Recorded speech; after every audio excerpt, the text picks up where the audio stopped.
3-year-old Genny Rojas spent only a short time on Earth, but during that short time, she endured more than most adults in their lifetime.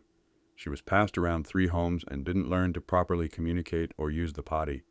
Sadly, she didn't get the chance to reach those routine childhood milestones before she slipped through the cracks into her early grave. Welcome to this episode of Human Wreckage. This episode, we look at the case of Genny Rojas. Cases like this really break my heart. In this case, we look at true human garbage, also known as Ivan and Veronica Gonzalez, and the evil they committed. Let's get into it.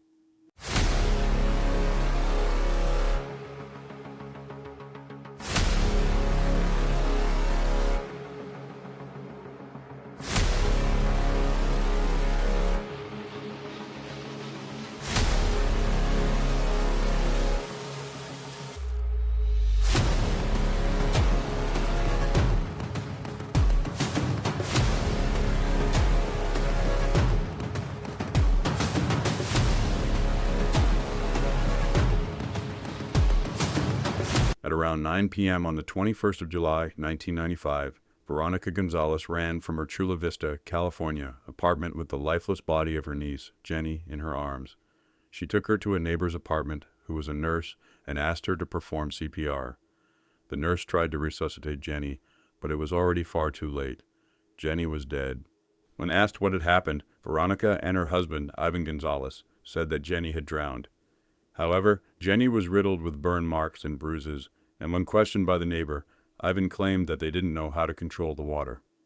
The couple fell under an even darker cloud of suspicion when they asked the neighbor not to call police, saying that they would be blamed for Genny's death. The neighbor, however, immediately called the police. Following the phone call, Ivan ran back to the apartment and began to clean up. When police arrived at the scene, they described the apartment as filthy and roach-infested and said that the other children inside the apartment were covered with lice. At the time of her death, Genny had been living with her aunt and uncle in their apartment on Hilltop Drive due to the fact that her parents had abused her. She had been removed from the abusive situation when she was just 2 years old, and her birth mother, Mary Rojas, lived in Corona with her 6 other children, while her birth father was in prison for child molestation. He had pleaded guilty to sexually abusing Genny's 6-year-old half-sister. Genny's aunt and uncle were on welfare and addicted to methamphetamine. Nevertheless, they offered to care for Genny. When the young girl moved in, the 2-bedroom apartment was already crowded with 2 adults and 6 other children.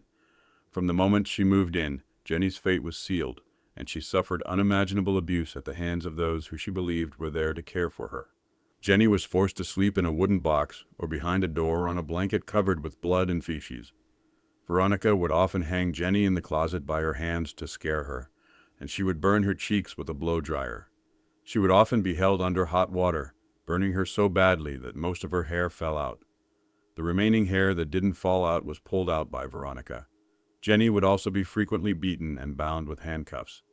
In addition, Genny had been systematically starved. On the day she died, she was submerged in boiling hot water in the bathtub. The water had been so hot that Genny's skin had peeled off her body. The couple waited for hours while Genny slowly died before seeking assistance. The grim death of Genny Rojas reverberated in the community and led to many people questioning how this could happen. Were there no checks in place? As it turned out, there wasn't. After being abused by her birth parents, Genny was placed in her grandmother's custody in a guardian arrangement that did not require the supervision of a social worker. However, her grandmother decided to pass her off to Veronica and Ivan. San Diego County Child Protection officials announced that they only learned about Genny when she died, and her case was brought to the county's Child Fatality Committee. We were never jurisdictionally involved in any placement or supervision activities. We've had no referral on the Rojas girl. There is no way anyone would know about it, said Ivory Johnson, head of San Diego County's Children's Services Bureau. California law favors placing abused children with families so strongly that sometimes children can end up in even worse situations. Increased monitoring of families after placement costs money that lawmakers continually voted against spending, said the director of the Western Division of the Child Welfare League of America. We want it all, we just don't want to pay for it, Eileen Mayers, pastor, said. This little girl paid with her life. Other than Genny's family, few people even knew that she existed. In fact, the first time that most of her neighbors knew of her existence was when her lifeless body was carried outside by Veronica. One neighbor, Alicia Montes, said that the apartments had a real community feel and most of the children played together outside, but those in the Gonzalez household didn't. Alicia told the San Diego Union Tribune that she had met some of the Gonzalez children when they came to her apartment and asked for milk and a light bulb. Another neighbor, Mercy Sanchez, said it was common to see the Gonzalez children peering out the window. Following the arrest of Veronica and Ivan, prosecutors announced that they would be seeking the death penalty. It was the first time in county history that a couple faces a death sentence in a child abuse case. Law enforcement officials said that the case was one of the worst that they had ever seen, and during a court hearing detailing the evidence against the couple, some couldn't fight back tears. During the preliminary hearing, the courtroom was horrified by the testimony of Genny's 8-year-old cousin, who quietly recounted that he and his 5 brothers and sisters were also abused inside the dingy apartment. He described how they too were hit with belts, a metal bar, and a plastic bat. He confessed that Genny's treatment was always far more brutal, but said that he wasn't sure why. He said that on occasion, he and his siblings tried to sneak Genny food, but were beaten if caught. According to Genny's cousin, he watched through the door as both of his parents took turns pouring boiling hot water over Genny's head as she screamed in pain. Veronica and Ivan both turned on one another and blamed the other for Genny's death. According to Veronica, she was a victim of spousal abuse, and according to Ivan, he too was a victim of spousal abuse. Each one told the court that they were battered by the other and only partook in the abuse out of fear. However, these claims were contradicted by the testimony of their own son, who witnessed the murder. Ivan and Veronica Gonzalez were both found guilty and sentenced to death.